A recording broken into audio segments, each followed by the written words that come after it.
Military history is often viewed as a direct calculation of numbers, technology, and geography.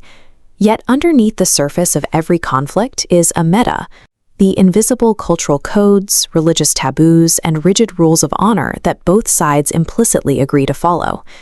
When both armies stick strictly to these scripts, the result is a brutal, predictable stalemate, where the side with more resources grinds the other down. Some of the most significant shifts in history occurred when a commander identified their opponent's cultural meta and treated it as a fatal weakness rather than a shared rulebook. Weaponizing an enemy's culture or psychology is a way to dismantle their strength from the inside out, making even the most formidable army vulnerable to a much smaller, more audacious force. In 525 BCE, the Persian King Cambyses II faced a seemingly insurmountable problem at the city of Pelusium. The Egyptian defenders were dug in, holding a defensive position that the Persians couldn't break through conventional means. Cambyses understood the specific cultural constraints of his enemy. To the Egyptians, the feline goddess Bastet was sacred, and harming a cat was considered a capital crime against the divine. He ordered his soldiers to paint the image of Bastet directly onto their shields, turning their primary defensive tools into religious icons. The escalation was even more extreme. Cambyses gathered living cats and other sacred animals like sheep and dogs, placing them at the absolute front of the Persian line to lead the charge. The Egyptian archers and infantry were paralyzed. Striking the Persians now meant accidentally killing the very animals they believed were vessels for their gods. They abandoned their positions and fled the city, allowing Cambyses to secure a victory without a traditional battle. By identifying a core religious prohibition, Cambyses turned Egypt's spiritual devotion into their greatest tactical liability. In 1604, samurai dueling in Japan followed a rigid etiquette. These were highly formalized encounters where punctuality and weapon choice were treated as reflections of a warrior's soul. A 21-year-old named Miyamoto Musashi decided to dismantle the prestigious Yoshioka fencing school in Kyoto by ignoring these rules entirely.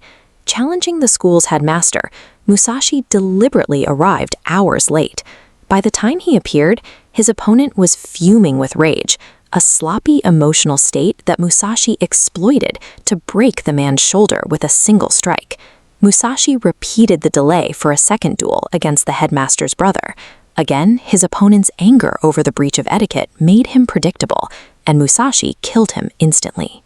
The Yoshioka school finally abandoned the rules themselves, setting up a duel with a 12-year-old boy as a front for a massive ambush involving archers and musketeers.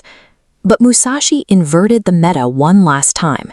He arrived early, hid in the brush, and ambushed the ambushers, slaying the young headmaster and fleeing before the mob could react.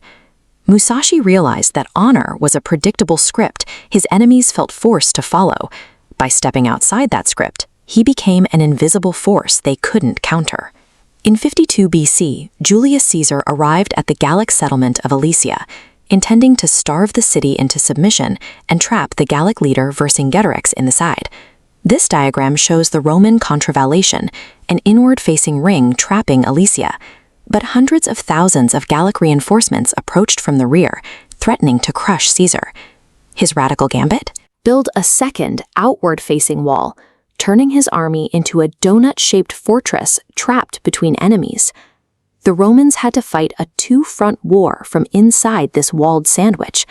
They endured simultaneous assaults from both rings, but the double-wall structure meant neither Gallic force could coordinate their numbers, eventually leading to a total Gallic collapse.